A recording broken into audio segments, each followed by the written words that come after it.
Over the years, I've come to the floor more than 60 times to tell stories about dreamers. I used to give speeches about the general issue, and people didn't pay much attention. But then I started telling the stories of the actual people who would be affected by the DREAM Act and by DACA. Today, I want to tell you another one. This is Fernando Meza Gutierrez. Fernando's family came to the United States from Mexico when he was 9 years old. He grew up in Los Angeles, California. He was an outstanding student. In high school, he was an advanced placement scholar. He received the International Baccalaureate Diploma and the Achievement Award in Foreign Language for French. He was a student athletic trainer, president of the French Club, and he tutored his fellow students in French, Spanish, and in math. He was also active in his community. Fernando volunteered at nursing homes, participated in canned food drives, beach cleanup, Thanksgiving dinners for the homeless. Fernando continued his studies at Santa Clara University. Remember, as an undocumented student, he didn't qualify for a penny in federal assistance. No loans, no Pell Grants. But at Santa Clara University, Fernando graduated cum laude with a double major in biology and French. During his time at Santa Clara, Fernando won the award for the best presentation in molecular biology at the West Coast Biological Sciences Undergraduate Research Conference. He worked in a research laboratory where he studied how cells choose what kind of tissue they'll become during their development.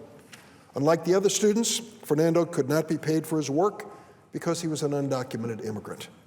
Fernando also continued to be active in his community, certified emergency medical technician, responding to on-campus medical emergencies. He participated in food drives, tutored high school students, worked with HIV patients in San Francisco, and volunteered for soup kitchens. He's currently a third-year doctoral student at the University of California in San Francisco, studying biochemistry and molecular biology. He's working in a lab in the Helen Diller Comprehensive Cancer Center. He focuses his research on how cancer cells get rid of proteins that are defective and potentially harmful, or proteins no longer needed. His work could provide valuable insights into many diseases and disorders, including cancer and autism. He mentors high school students and undergraduate students pursuing careers in biomedical science. Fernando sent me a letter, and this is what he said. I'm thankful to this country for giving me the opportunity to grow up in a safe environment, for the education I receive, for the amazing people that have been a part of my life, and for the culture in which I grew up.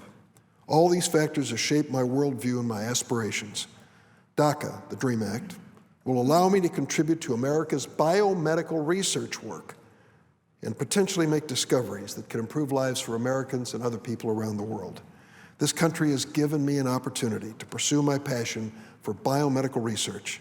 In the future, I want to use my expertise to contribute to this country and make sure that the United States remains the world's leader in biomedical discovery. Fernando and many dreamers like him have a lot to contribute to America. I don't understand those who want to deport this young man, who say that we don't need you. We don't need your talents. We don't need your hard work. We don't need your research. Of course we do. America will be a better country if Fernando becomes part of its future. That's what the DREAM Act does. That's what DACA does.